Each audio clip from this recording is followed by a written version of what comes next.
വന്ന എല്ലാവരുടെയും കാര്യമല്ല. പ്രാർത്ഥനയ്ക്ക് മുടങ്ങാലമടയ്ക്കും പോരാടി പ്രാർത്ഥിക്കണ്ടേ?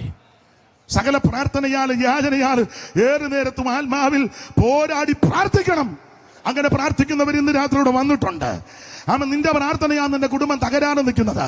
നിന്റെ പ്രാർത്ഥനയാ ദേശം തകരാതെ നിൽക്കുന്നത്. നിന്റെ പ്രാർത്ഥനയായി സംസ്ഥാനം തകരാതെ നിൽക്കുന്നത്. മറ്റുള്ളവർ നമ്മളെ ആക്ഷേപിക്കും, പരിഹസിക്കും. അത് നമ്മുടെ അവകാശമല്ലേ? ചെല്ലു പറയാനുണ്ട്, ഞാൻ ഒത്തിരി നിന്ന് സഹിച്ചു. എടാ, അത് നമ്മുടെ അവകാശമാണ്. നീ ഇത് വലിയ കീർവാണം അടിക്കുമൊന്നും വേണ്ട. അനേക നിന്ദകൾ നിന്നോടാര് പറഞ്ഞു ഇതിനകത്ത് വരാൻ? ഈ മാർഗത്തിന്റെ വിശേഷത അപമാനം ഉണ്ടെന്നുള്ളതാണ്. പൗലോസിന്റെ ഭാഷയിൽ പറഞ്ഞ മാനാപമാനങ്ങളും ദുഷ്കീർത്തി സൽകീർത്തികളും പ്രൈസ് ദി ലോർഡ് അത് സന്തോഷത്തോടെ സഹിക്കണം.